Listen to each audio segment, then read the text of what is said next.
ক্যালিফোর্নিয়ার আজকের ওয়েদার ভারী মিষ্টি। মৃদুমন্দ উষ্ণ রোদ, সেই সাথে ঝকঝকে আকাশ। থেকে থেকেই শিরশিরে বাতাস গায়ে লাগছে। ফকফকে রোদের আলোয় সারফরাজের ঘুম একটু আগেই ভাঙল। চোখ বন্ধ রেখেই লম্বা শ্বাস টানল সারফরাজ। এরপর ছোট ছোট চোখ করে পুরো কক্ষ জুড়ে নজর বোলালো। লিটল অ্যাঞ্জেলোকে কোথাও দেখা গেল না। হয়তো টায়ার্ডে ঘোরাঘুরি করছে, নয়তো প্রজাপতি দলের পিছু পিছু ছুটছে। গায়ের সাদা কমফোর্টার দুই হাতে ঠেলে সরিয়ে উঠে বসল সারফরাজ। মাথাটা কেমন ভারী হয়ে আছে। ঝলমলে চুলগুলো দুই হাতে মুঠি পাকিয়ে টেনে ধরে কিছুক্ষণ চোখ বুজে রইল সে। তারপর হাই তুলে বিছানা ছেড়ে উঠে দাঁড়ালো। বেডসাইড টেবিলের উপর থাকা ঘড়িতে সামান্য নজর বুলালো। 8:30 বাজে। অ্যালার্ম বাজার আগেই ঘুম ভেঙেছে। এক হাতে কপাল স্লাইড করতে করতে ঘড়ির অ্যালার্ম বন্ধ করে ওয়াশরুমের দিকে পা বাড়ালো। গায়ে একটা বাদবোর্ড জড়িয়ে ফিরল কয়েক মিনিট 20 পর। এরপর গায়ে একটা হাতবিহীন নেভি ব্লু স্যান্ডো গেঞ্জি আর ট্রাউজার পরে কিচেনে ছুটল।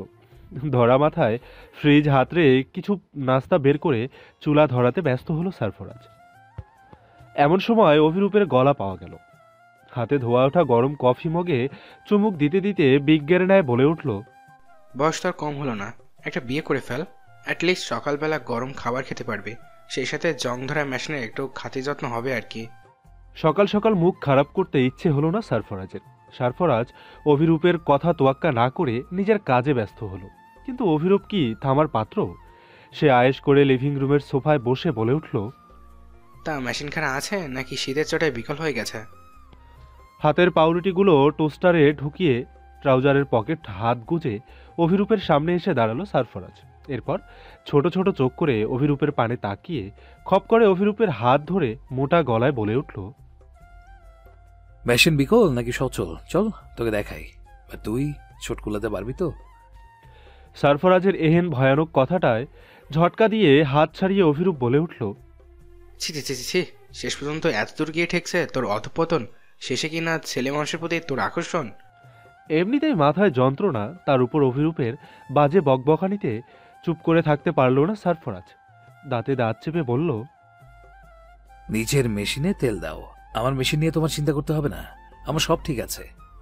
সারফরাজের মুখের গালি শুনে কিটকিটিয়ে হেসে অভিরূপ বলে উঠল, গালি ছাড়া কফিটা কেমন পানসে লাগছিল, একটু চিনি যোগ করলাম আর কি। ডোন্ট বি অ্যাংরি, ওকে? কথাটি বলে আরেক দফা হেসে চট করে বলে উঠল, বাই দ্য ওয়ে, ব্লাইন্ড ডেটে যাবি? অ্যাটলিস্ট একটা প্রেম কর। মেয়ে মানুষের জীবনে কোনো দাম আছে? টোস্টার থেকে পাউরুটির টোস্ট বের করতে করতে সারফরাজ শুধালো, নিজে কেন করছিস না? অন্যের ঘাড়ে বিপদ চাপানোর জন্য এত উতলা কিসের? কফিতে লম্বা চুমুক দিয়ে অভিরূপ বলে উঠল, তোকে দিয়ে এক্সপেরিমেন্ট চালাতে যাচ্ছে, তুই ট্রায়াল দিয়ে দেখা, শেষ করলে আমিও একটু করবো আর কি, ওই প্রেম টেম। গ্লাসে দুধ ঢালতে ঢালতে সারফরাজ ব্যস্ত গলায় বলল, মেয়ে মানুষে আমার ইন্টারেস্ট নেই।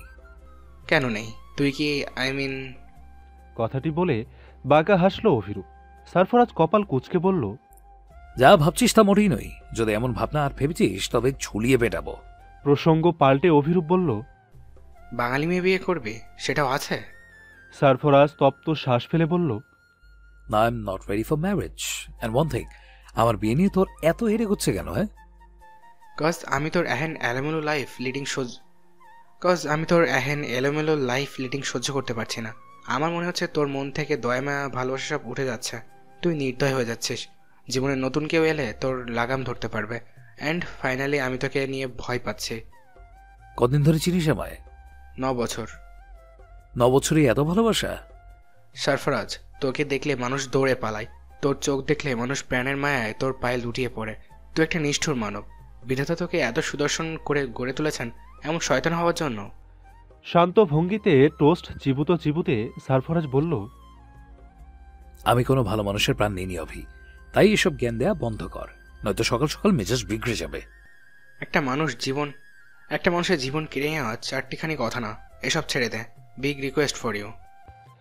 খাওয়া বন্ধ করে ধাক্কা দিয়ে টোস্টের প্লেট সরিয়ে কিছুক্ষণ চুপচাপ বসে রইল সারফরাজ। এরপর শান্ত গলায় বলল, তোকে বাঁচানোর জন্য যখন 4টে মানুষের প্রাণ নিলাম তখন এই নীতিবাক্য কোথায় ছিল তোর? তখন কেন বললি না, ভাই এদের হাতে আমার মৃত্যু হোক তবু এদের মারবেন না? তখন বলিসনি কেন যে অপরিচিত হয়ে আপনি আমার জন্য মানুষের প্রাণ নিচ্ছেন কেন? ওয়াই? Answer me. নিজের জান ভিক্ষা বাবার খুশিতে, তাই না? সারফরাজের উঁচু গলায় অভিরূপ মাথা নিচু করে ফেলল। সারফরাজ সত্যি বলেছে।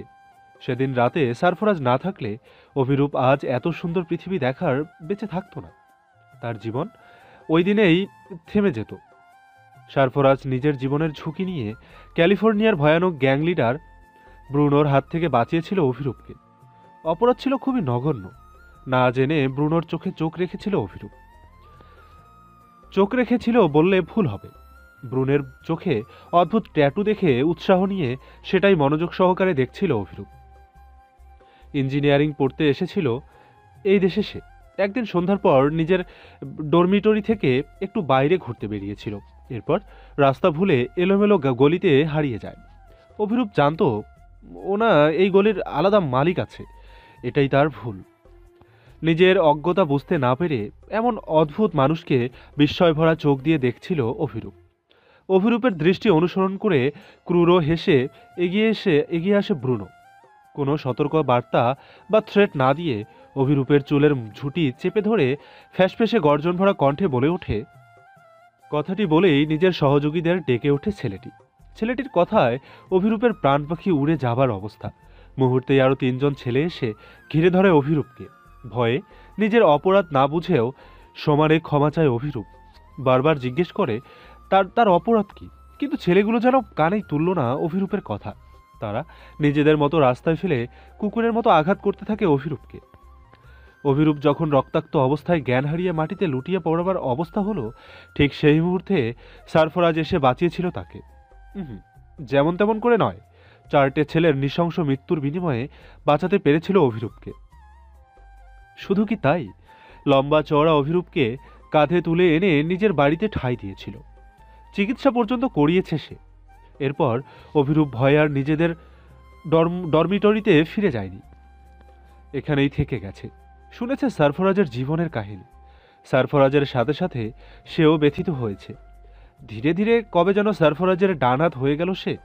সারফরাজ প্রথমে একজন ভাড়াটে খুনি ছিল। মোটা টাকার বিনিময়ে মানুষের প্রাণ নিত। এভাবে রাতারাতি বহু টাকার মালিক হয়ে যায় সে। সেই টাকা দিয়ে বিভিন্ন ড্রাগসের মানুষের অর্গান নিয়ে বিজনেস শুরু করে। কালো কারবারিতে মোটামুটি আঙ্গুল ফুলে কলাগাছ তার। কয়েক বছরের ব্যবধানেই ক্যালিফোর্নিয়ার সেরা বিজনেসম্যান তালিকায় নাম লিখিয়েছে সে। সকলেই সারফরাজকে একজন সফল ডায়মন্ড ব্যবসায়ী হিসেবে চিনে জানে, কিন্তু ভেতরের এহেন ভয়ানক নিগুড় খবর সকলের অজানা। নিজের অবৈধ কাজের স্বার্থে নাম পরিচয় পাল্টে সারফরাজ শাহজাইন থেকে হয়েছে জাগুয়ার। কখনো কেউ দেখেনি জাগুয়ার নামক মানুষটি দেখতে কেমন, কিন্তু যার মৃত্যু তার হাতে হয়েছে সেই মানুষটি হয়তো করুণ নজরে অস্ফুট স্বরে আওড়াতে পেরেছে সারফরাজ নামটি। ওই ভয়ানক চোখের সামনে যে স্বেচ্ছায় পড়েছে তার ইহকালের সমস্ত খেলা সাঙ্গ হয়েছে।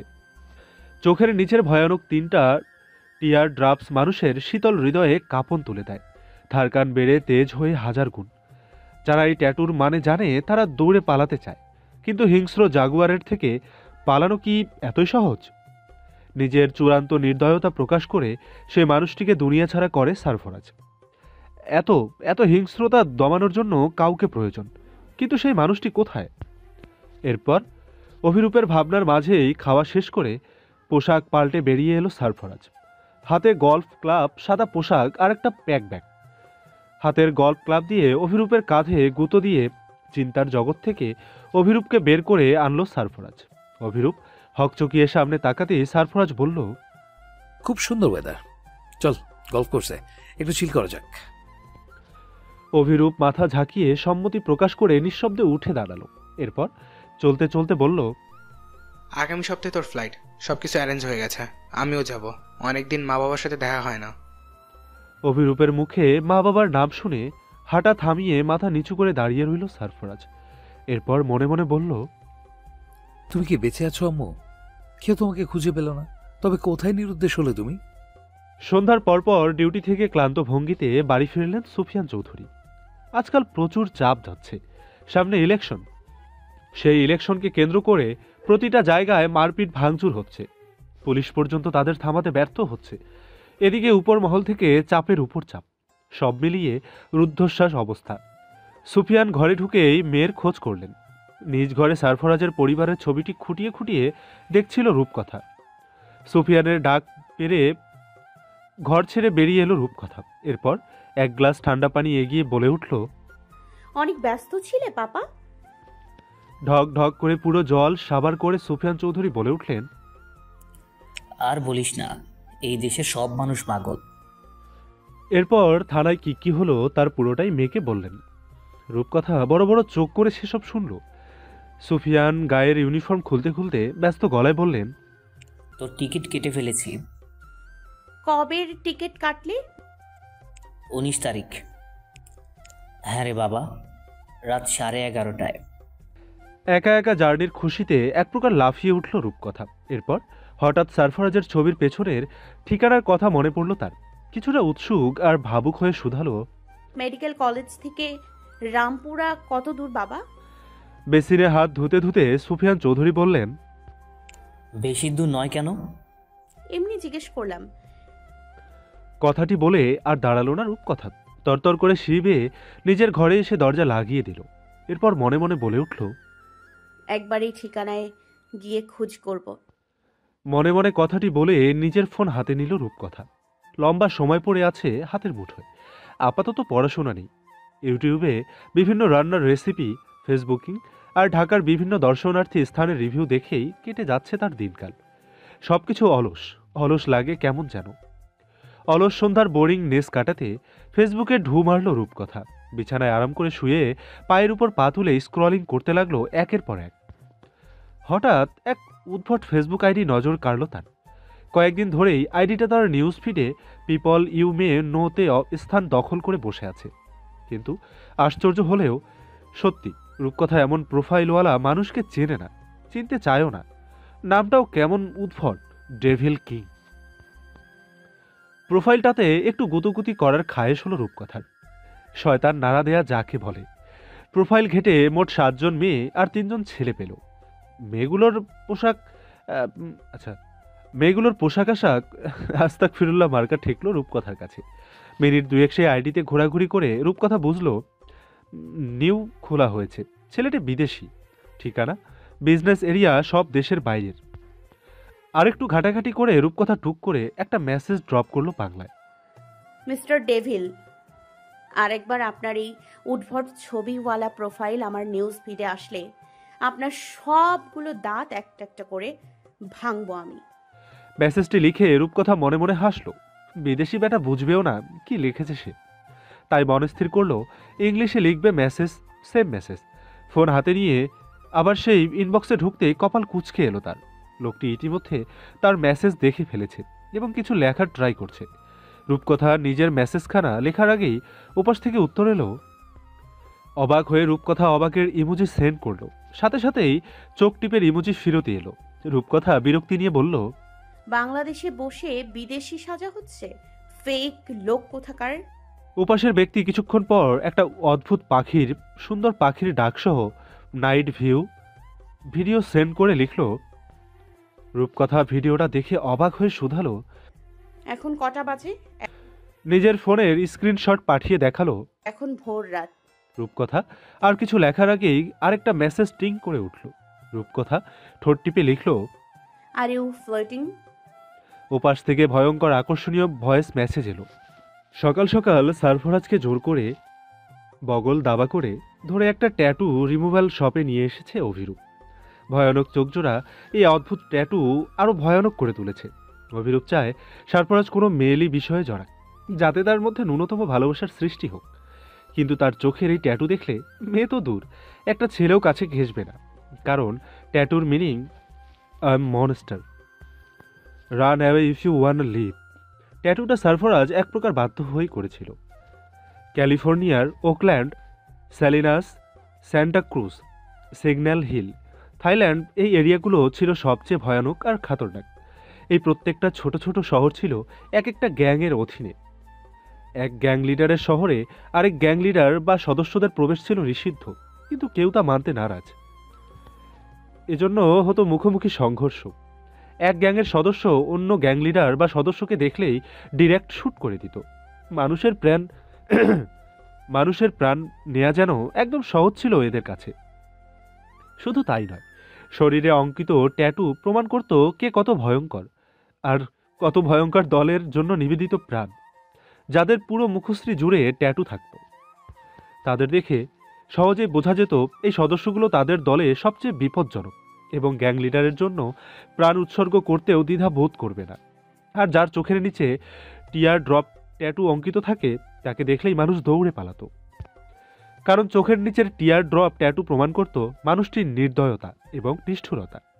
শুধু তাই নয়, যার এমন ট্যাটু আছে সে হচ্ছে ওই গ্যাংয়ের শ্রেষ্ঠ প্রাণহারক, যে নিজেই জানে না সে কতজনের প্রাণ নিয়েছে। সারফরাজ কতজনের উষ্ণ রক্তে স্নান করেছে এই হিসেব সারফরাজের অজানা। আজকাল এসব খুন খারাপই তার কাছে নেশায় পরিণত হয়েছে। এই নিষ্ঠুর নিয়মনীতিহীন শহর তাকে কবে কবে হৃদয়হীন মানব করেছে তা সারফরাজ জানে না। সারফরাজ শুধু জানে এই পৃথিবীতে টাকার ক্ষমতা ছাড়া টেকা মুশকিল। তাই ক্ষমতার জন্য চাই টাকা, আর টাকার জন্য। কথাটি ভেবেই কিটকিটিয়ে হাসে সারফরাজ। কতজন সাধু লোক এই দুনিয়ায় টাকা, ক্ষমতা, দম্ভ, সাহস নিয়ে আয়েশি জীবন যাপন করেছে? আদেও কেউ করতে পেরেছে? মোটেও না। তবে কিসের এত পিছুটা? অভিরূপের স্বাভাবিক গলায় নিজের ধ্যান ছেড়ে বাইরে এলো সারফরাজ। মানুষকে ভয় দেখানোর জন্য এখন আর ট্যাটুর প্রয়োজন নেই, নিজের নাম আর আধিপত্যই যথেষ্ট। বরং এই ট্যাটু ক্যালিফোর্নিয়ার অলিগলির মাস্তানদের চিহ্ন হয়ে উঠেছে। এদের মতো 2 টাকার সাধারণ গ্যাং নয় সারফরাজ, তার নিজেরই একটা পরিচয় আছে, জাগুয়ার। কি ভয়ঙ্কর নাম, তাই না? নিজেকে ভয়ঙ্কর উপস্থাপন না করে নম্র ভদ্র থেকে হুট করে বুকের কলিজা খুবলে আনার মধ্যেই হয়তো পরম তৃপ্তি। অ্যাটলিস্ট লাস্ট মোমেন্টে ভিকটিমকে চমকে দেয়া যায়। কথাটি ভেবে সারফরাজ ঠোঁট কামড়ে হাসল। এরপর চোখের কালো রোদ চশমা সরিয়ে ট্যাটু রিমুভাল ব্যক্তির সামনে গিয়ে বসল। সারফরাজের চোখার ট্যাটু 2 দেখেই ঘাবড়ে গেল লোকটি। হাত পাও কেমন কেঁপে উঠল। এটা দেখে সারফরাজ তাচ্ছিল্য হাসল। অভিরূপ হাতের ইশারায় তাকে ভয় পেতে নিষেধ করে তা রিমুভ করার জন্য নির্দেশ দিল। রিমুভ ইট। অভিরূপের নির্দেশ পেতেই সারফরাজকে শুইয়ে ঝটপট নিজের কাজে লেগে পড়ল পাওলো নামের ছেলেটি। ছোট্ট ট্যাটু রিমুভ করতে বেশি সময় লাগে না। পাওলো অল্প মেডিসিন চোখের নিচে লাগিয়ে বলে উঠল, চোখের নিচে বেশ জ্বালা পোড়া হচ্ছে। শোয়া থেকে চট করে উঠে বাইরে বেরিয়ে এলো সারফরাজ। অভিরূপ বিল মিটিয়ে পেছন পেছন এলো। এরপর ছোট গলায় বলল, তোর জন্য একটা ব্লাইন্ড ডেটের বুকিং দিয়েছে হোটেল ল্যাগোল্যান্ডে। একদিকে চোখের যন্ত্রণা, অন্যদিকে অভিরূপের ব্লাইন্ড ডেট, 2 মিলিয়ে সারফরাজের মস্তিষ্কে চির বিরিয়ে উঠল। লম্বা লম্বা পা ফেলে গাড়িতে উঠে বলে উঠল, কতবার বলবো মেয়ে মানুষের প্রতি আমার কোনো ইন্টারেস্ট নেই? নাছোড় বান্দা ভঙ্গিতে অভিরূপও হুড়মুড়িয়ে পাশের সিটে বসতে বসতে কাঁদো কাঁদো গলায় বলল, এমন বলিস না, একদম মরে যাবো ব্রো। $2000 দিয়ে রেস্টুরেন্ট বুক করেছে। কতটা কস্টলি তুই একবার ভেবে দেখ। পুরো টাকা নিজের অ্যাকাউন্ট থেকে দিয়েছে। তুই না গেলে জান কসলাবে টাকা হারানোর যন্ত্রণায়। প্লিজ 1 টাইমের জন্য রিকোয়েস্ট করছি, জাস্ট 1 টাইম। আমি তোকে বলেছি মেয়ে খোঁজাবার জন্য? কখনো দেখেছিস কোনো মাফিয়া টাকা, পাওয়ার, বিজনেস এইসব ছেড়ে মেয়ে মানুষের হাফ প্যান্টের তলায় বাধা পড়তে? জিভ কেটে অভিরূপ বলল, ছি, কিসের তলাফলা বলছিস এসব? মুখে একটু লাগাম দে তো। তো বিদেশি মেয়েদের আঁচল আছে যে সেখানে বাধা পড়বো? অভিরূপ খপ করে সারফরাজের পা চেপে ধরে বলে উঠল, তুই না গেলে আমিও তোর পা ছাড়বো না। প্লিজ একবার যা, ভালো না লাগলে আর কোনোদিন জোর করবো না, প্রমিস। অভিরূপের পাগলামো দেখে তপ্ত শ্বাস ফেলল সারফরাজ। এরপর বলল, কয়টায়? চট করে পা থেকে উঠে সিটে হেলান দিয়ে বসে অভিরূপ বলে উঠল, আজ সন্ধ্যা 7টায়, টেবিল নাম্বার 11। গাড়ি স্টার্ট করতে করতে সারফরাজ বলল, ঠিক আছে যাব। আর এল সালভাদর থেকে কোনো কল এসেছে? কিছু বলেছে ওরা? নিজের ফোন চেক করতে করতে অভিরূপ চিন্তিত গলায় বলল, তুই কি ড্যানের সাথে ওয়েপেনের বিজনেস ডিল করতে চাচ্ছিস? সালভাদর কতটা ডেঞ্জারাস জায়গা জানিস তো? অভিজ্ঞ হাতে স্মুথলি ড্রাইভ করতে করতে সারফরাজ বলে উঠল, আমার বন্দুক বেচতে পারলেই হলো। ওখানে কে কার প্রাণ নিচ্ছে সেটা আমার দেখার বিষয় নয়। নিজের ফোন আরেকটু ঘেটে অভিরূপ বলে উঠল, ড্যান এখনও কোনো অ্যান্সার পাঠায়নি। অলরেডি সে ডেভিল কিং নামক কোনো ব্যক্তির সাথে চুক্তিবদ্ধ আছে। শুনেছি লস অ্যাঞ্জেলেসের নাম করা ওয়েপেন বিজনেসম্যান সে, একদম লাইসেন্স করা, দীর্ঘদিনের ব্যবসা তার। শুধু তাই নয়, এলসিডি আর কোকেনেরও বিশাল বিজনেস তার। তাকে ফেলে তোর প্রস্তাব ড্যান মানবে কি না কে জানে। গাড়ির স্পিড আরও এক ধাপ বাড়িয়ে সারফরাজ বলল, নাম খুঁজে বের কর ওই শয়তান রাজের। নাম জানাটা জরুরি। একই বনে দুটো সিংহ রাজা হয়ে থাকতে পারে না। সারফরাজের চোখ দুটোতে ভয়ানক ক্রোধ দেখা গেল। এই ক্রোধের হেতু খুঁজে পেল না অভিরূপ। দুজন দুজনের জায়গা থেকে বিজনেস করছে, যেচে পড়ে ভীমরুলের বাসায় ঢিল ছোড়ার দরকার কি? তবুও অভিরূপ ইতস্তত করে বলল, অযথা ঝামেলা পাকানোর দরকার কি? কারণ এই ডেভিল কিং আরো মাস 6 আগে আমার রাশিয়ান ডিলারকে ফুসলেছে। কায়দা করতে না পেরে আমার উপর অ্যাটাক পর্যন্ত করেছিল। কিছুদিন আগে হাতে যে গুলি লেগেছিল এটাও তারই কাজ ছিল। অবাক হয়ে অভিরূপ শুধায়, আমাকে কিছু জানালি না যে? তোকে ইচ্ছে করেই বলিনি। নিজের চিন্তা অন্যের উপর চাপানো আমার ধাতে নেই। আর কোনো কথা হলো না দুজনের। ঝকঝকে রাস্তা মারিয়ে চলতে লাগলো কালো রঙের রোলস রয়েস ড্রাইভটেল। রাস্তা কাঁপিয়ে দৌড়ে চলা গাড়িটির পানে অবাক হয়ে তাকিয়ে রইল রাস্তার মানুষজন। পৃথিবীর সবচাইতে দামি গাড়ি এটা, যার মূল্য প্রায় $30 মিলিয়ন। এমন দামি গাড়ি যিনি চালাচ্ছেন, কি তার পরিচয়? ধীরে ধীরে নিজের ব্যাগপত্র বই খাতা গোছানো শুরু করেছে রূপকথা। হাতে আর বেশি সময় নেই, মাত্র 5 দিন। এরপর চলে যেতে হবে অচেনা গন্তব্যে। দীর্ঘদিন বাদে ন্যালির সাথে দেখা হবে, সেই খুশিতে কিছুটা উচ্ছ্বাসিত রূপকথা। ব্যাগে নিজের দরকারি জিনিসগুলো ভরতে ভরতে হঠাৎ গত সন্ধ্যার কথা মনে পড়ল রূপকথার। মানুষটা কেমন অদ্ভুত, কী সব মেসেজ পাঠিয়েছে তাকে। অজানা অচেনা মানুষকে কেউ এমন বার্তা পাঠায়? অবশ্য ভুলটা তারই, যেচে পড়ে লোকটার সাথে এহেন মজা করা ঠিক হয়নি। রূপকথা তাৎক্ষণিক লোকটিকে ব্লক করেছে, কিন্তু আরও কয়েকটা প্রোফাইল থেকে লাগাতার মেসেজ এসেই চলেছে। শেষমেশ বাধ্য হয়ে নিজের আইডি ডিঅ্যাক্টিভেট করে রেখেছে রূপকথা। সুফিয়ান বা রেখা কারো কাছেই বিষয়টি শেয়ার করেনি সে। নেহাত সামান্য ঠুনকো বিষয় ভেবে চুপচাপ রয়েছে। আদৌ কি এটা ঠুনকো বিষয়, নাকি ভয়ানক কিছু অপেক্ষা করছে সামনে? কিরে, কি ভাবছিস? রেখার ডাকে হকচকিয়ে ওঠে রূপকথা। এরপর নিজেকে ধাতস্থ করে বলে ওঠে, ঢাকায় গিয়ে কি কি করব তার একটা হিসেব করছি মা। মেয়ের কথায় রেখা অতটা পাত্তা দিলেন না। হাতের তেলের বাটি টেবিলে রাখতে রাখতে বললেন, তখন বলি মাথা ব্যথা করছে। এরপর সেই যে রুমে ঢুকলি আর বের হলি না। সামনে একটু বসতো, মাথায় তেল পানি দিয়ে চুল টেনে দিই, দেখবি আরাম লাগবে। রেখার কথায় ভাবনা ফেলে একটা ছোট টুলে টেনে নিচে বসল রূপকথা। রেখা অতি যত্নে রূপকথার চুলে বিলি কাটতে কাটতে শুধালেন, আমাদের ছাড়া এই কয়দিন থাকতে কষ্ট হবে না তোর? হবে তো মা, কিন্তু যেতে তো হবে, তাই না? আর আমি নিজেকে একাকী একটু সময় দিতে চাই। প্লিজ মা, মন খারাপ করো না। রেখা এ প্রসঙ্গে আর কথা বললেন না। প্রসঙ্গ পাল্টে বললেন, যাবার আগে চল একদিন শপিংয়ে যাই, কিছু জামা কাপড় কিনে নিয়ে গেলে তোর সুবিধা হবে। রূপকথা মাথা ঝাঁকিয়ে বলল, ফুপি বলেছে ঢাকায় চিটাগংয়ের থেকে ভালো কাপড় পাওয়া যায়, এখান থেকে আপাতত কিনবো, একেবারে ওখানে গিয়ে কিনবো।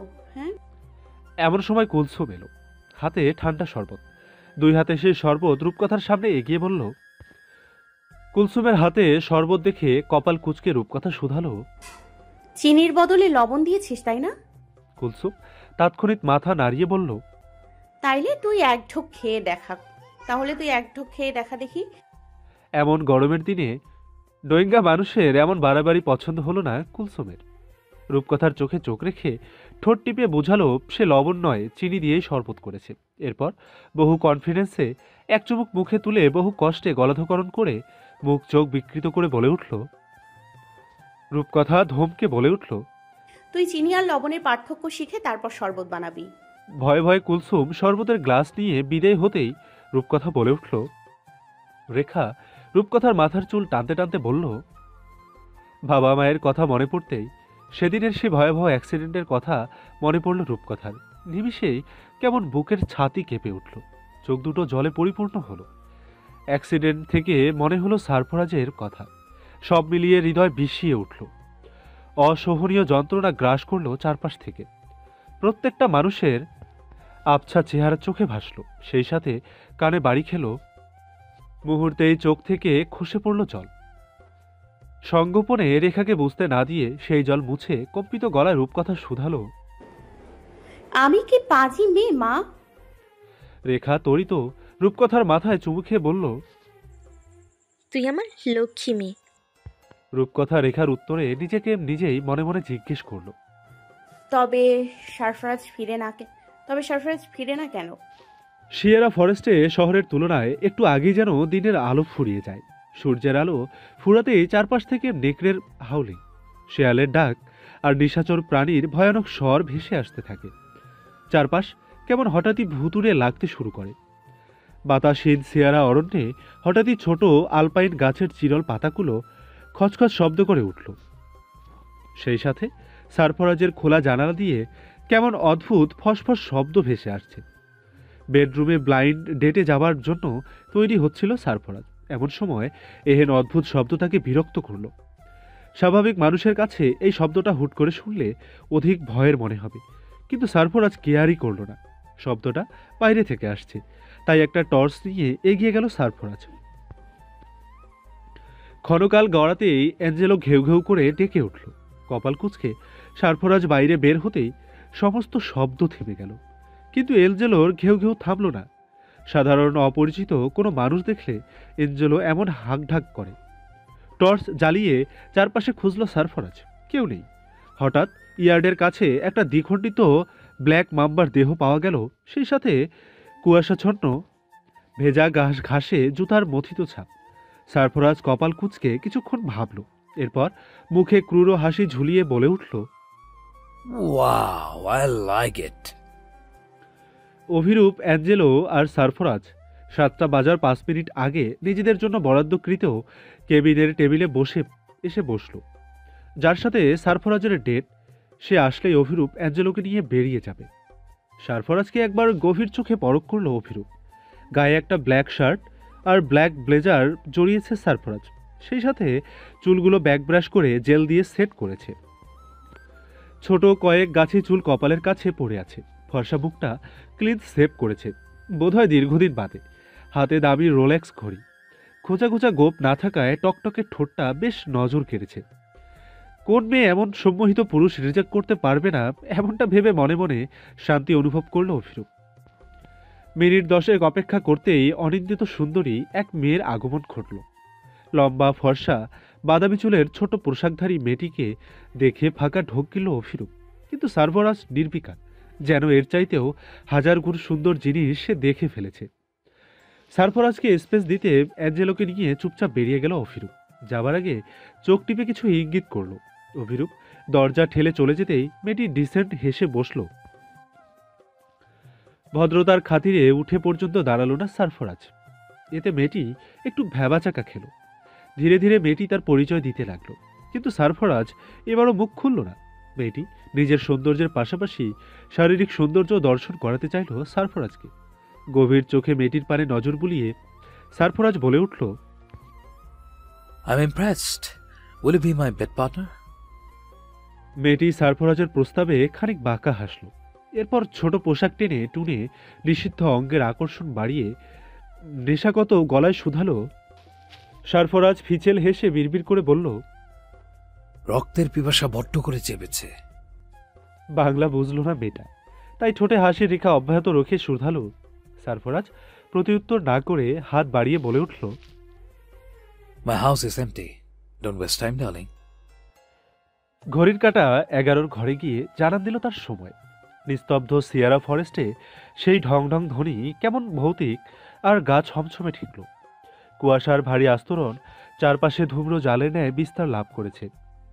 হুতুম প্যাঁচা আর নাম না জানা ভয়ানক শোয়ারওয়ালা নিশাচর প্রাণীগুলো কেমন বেসুরে আহত গলায় অবিরত ডেকে চলেছে।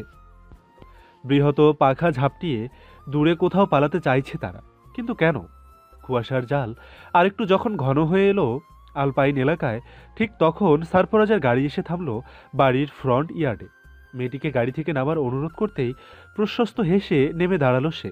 এরপর সারফরাজ চলে গেল পার্কিং স্পেসে। ফিরল মিনিট 5 পরে। মেয়েটি তখনও আগের জায়গাতেই স্থির দাঁড়ানো। বিমুগ্ধ হয়ে সারফরাজের বিলাসবহুল বাড়িটা পরখ করছে সে। বাঁকা হেসে মেয়েটির সম্মুখে এসে দাঁড়ালো সারফরাজ। এরপর কিছু বুঝে উঠবার আগেই এক ঝটকায় তাকে কোলে তুলে নিজের বেডরুমের অভিমুখে চলতে লাগলো। মেয়েটি সারফরাজের গলা জড়িয়ে অদ্ভুত চোখজোড়া পড়ার চেষ্টা করলো, কিন্তু ওই ভয়ানক চোখের ভাষা পড়া কি এতই সহজ? সারফরাজের মনের ভেতর আসলে কি চলছে তার কিচ্ছুটি ঠাহর করতে পারল না মেয়েটি। কিয়ৎক্ষণ গড়াতেই নিজের অন্ধকার বেডরুমের নরম বিছানায় মেয়েটিকে ছুঁড়ে ফেলল সারফরাজ। অল্প কোকিয়ে উঠল মেয়েটি। সুইচ বোর্ড হাতড়ে কক্ষ ফকফকে আলোয় পরিপূর্ণ করল সারফরাজ। এরপর গায়ের শার্টের বাটন খুলতে খুলতে মেয়েটির উদ্দেশ্যে বলে উঠল, take off your clothes baby. সারফরাজের শীতল গলার কথায় মেয়েটি একটু নড়ে উঠল, কিন্তু গায়ের কাপড় খুলল না। এতে সারফরাজ মেয়েটির অগোচরে বাঁকা হাসল। হঠাৎই শোয়া থেকে উঠে খপ করে সারফরাজের কলার চেপে ধরে ঠোঁটে ঠোঁট ছোঁয়াতে চাইল মেয়েটি, কিন্তু কৌশলে এড়িয়ে গেল সারফরাজ। এরপর গায়ের শার্ট মেঝেতে ছুঁড়ে ফেলে পাশে থাকা ডিভানে আয়েশ করে বসল। সারফরাজের মোহনীয় শরীর মেয়েটিকে কেমন উন্মাদ করে তুলল। নিজের ধ্যান ভুলে অভ্যুক্ত কুকুরের ন্যায় এগিয়ে গেল সারফরাজের পানে। এরপর সারফরাজের শক্ত অবশ্য হাতের আঙ্গুল বুলিয়ে মাদকতা মিশ্রিত কণ্ঠে বলে উঠল। মেয়েটির কথায় সারফরাজের রক্তিম ঠোঁটের কোণে কেমন রহস্যজনক হাসির রেখা দেখা গেল, কিন্তু মেয়েটি তো খেয়াল করল না যে সে যেন এখন দুনিয়াতেই নেই। ধীরে ধীরে সারফরাজের খাবার ন্যায় হাত বাড়ালো মেয়েটির পানে। অজানা সুখে মেয়েটি চোখ বুঝে সারফরাজের পায়ের কাছে হাঁটু মুড়ে বসে রইল, কিন্তু যা ভেবে চোখ বুঝল তা যেন মুহূর্তেই দাবার চ্যালের ন্যায় উল্টে গেল। মেয়েটির পানে কোনো আকাঙ্ক্ষার হাত বাড়ায়নি সারফরাজ। যা বাড়িয়েছে তাতে কেবল নির্মমতা আর নিষ্ঠুরতা। মেয়েটির বাদামি কোকড়ানো চুলের মুঠি বেশ শক্ত করে চেপে ধরেছে সারফরাজ। মেয়েটি ব্যথায় গুঙিয়ে উঠে সারফরাজের পানে দৃষ্টি নিবদ্ধ করল। চোখজোড়া কেমন চকচক দেখাচ্ছে। কোনো শিকারীকে ঘায়েল করার পর একটা পশুর চোখের মণি যেমন নিষ্ঠুর হয়ে ওঠে, ঠিক তেমনি মেয়েটি কিছু বুঝে উঠবার আগেই ডিভানের পাশ থেকে একটা বন্দুক বের করে মেয়েটির কপালে তাক করে কিটকিটকিয়ে হেসে উঠল সারফরাজ। এরপর গম্ভীর ভয়ানক গলায় শুধালো, হু সেন্ট ইট হিয়ার? মেয়েটি এমন ভয়ানক কাণ্ডে কথা বলার ভাষা হারিয়ে ফেলল। তার কাছে মনে হচ্ছে স্বেচ্ছায় সে সিংহের খাঁচার সামনে এসে খাঁচার দুয়ার উন্মুক্ত করেছে। ভীত চোখে মুখে দ্রুত মাথা নাড়িয়ে মেয়েটি ভাঙা কম্পিত গলায় বলল। মেয়েটির বেকাবু অবস্থায় সারফরাজ একচোট হাসল। বেজায় বিশ্রী আর ভয়ানক সে হাসির শব্দ। এমন সুদর্শন পুরুষের এমন ভয়ানক বিশ্রী হাসি যে কারোর জন্য অবাক করে। মেয়েটির গাল থেকে গলদেশ পর্যন্ত রিভলভার এর নল স্লাইড করতে করতে হঠাৎ মেয়েটির বক্ষ দেশে হাত ঢুকিয়ে দিল সারফরাজ। এহেন কাণ্ডে মেয়েটি ফুপিয়ে কেঁদে উঠল, কিন্তু তাচ্ছিল্য হাসল সারফরাজ। বুকের ভেতর থেকে একটা ধারালো ব্লেড বের করে এনে দম ফাটানো হাসল সারফরাজ। এরপর গর্জে ওঠা গলায় শুধালো, Are you going to kill me with this small weapon? Huh? লুকিয়ে রাখা ব্লেড সারফরাজের হাতে দেখা গেলে গলা শুকিয়ে উঠল মেয়েটির। তবুও নিজেকে সামলে উত্তর করল। মেয়েটির কথায় আরেক চোট হাসল সারফরাজ। এরপর চুলের মুঠি ধরে মেয়েটিকে দাঁড় করিয়ে জামার নিচে হাত ঢুকিয়ে উরুর কাছ থেকে বের করে আনলো আরেকটি ব্র্যান্ড নিউ রিভলভার।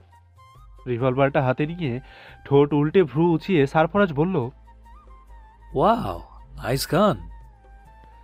মেয়েটি এবার নিজেকে বাঁচানোর জন্য কোনো সাফাই গাইল না। নিজের সেফটির জন্য মুহূর্তেই এক ঘুষি মেরে দিল সারফরাজের চোখে। ঘুষির তোড়ে কিছুটা সটকে দাঁড়ালো সারফরাজ। মুহূর্তেই নিজের কোমর থেকে একটা ধারালো চাকু বের করে সারফরাজের দিকে তেড়ে গেল সে। এবার যেন নিজের চূড়ান্ত নির্দয়তা দেখালো সারফরাজ। কৌশলে কবজা করে মেয়েটির হাত চেপে ধরে কপাল বরাবর শুট করে দিল। নিমিষেই পেছন থেকে চিত হয়ে পড়ে গেল মেয়েটি। রক্তের ধারায় সারফরাজের কক্ষের সফেদ কার্পেট রঙিন হলো। মেয়েটির নিথর দেহের পানে তাকিয়ে ঠোঁট কামড়ে নাক ফুলিয়ে সারফরাজ বলে উঠল, See how I fucked you, bitch. কথাটি বলে সেই লাশ ডিঙিয়ে পুনরায় ডিভানে গিয়ে বসলো সারফরাজে। এরপর একটা সিগারেট ধরিয়ে চোখ বুঝে হেলান দিল। কিছুক্ষণ পর অ্যাঞ্জেলোকে নিয়ে সেখানে উপস্থিত হলো অভিরূপ। মেয়েটির নিষ্প্রাণ দেহ আর সারফরাজের কিছুই হয়নি এমন ভঙ্গিতে অভিরূপ ব্যস্ত গলায় শুধালো, ডেকে এনে মেরে দিলি? সিগারেটে লম্বা টান দিয়ে সারফরাজ ঠান্ডা গলায় বলল। নয়তো এখানে আমার লাশ থাকতো।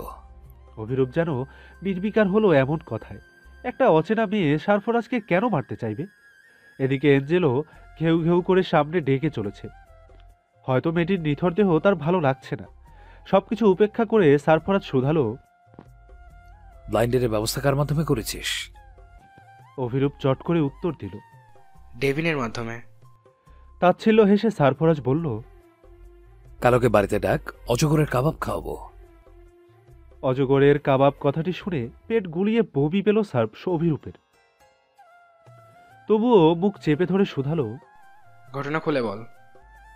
মেয়েটির হাতে যে স্পাইডার ট্যাটু দেখছিস, এটা ওই ডেভিল কিং এর গ্যাংয়ের। এটারও মানে জানিস? অভিরূপ নিঃশব্দে মাথা নাড়ল। সারফরাজ সিগারেট ফুঁকতে ফুঁকতে বলল, ধীরে ধীরে শিকারীকে ফাঁদে ফেলে তার জীবন নিয়ে না। একটা গ্যাংয়ের ট্যাটুর সাথে আরেকটা গ্যাংয়ের ট্যাটুর কোনো মিল পাবে না তুই। এই ট্যাটু আমার এরিয়ার কারণ নেই।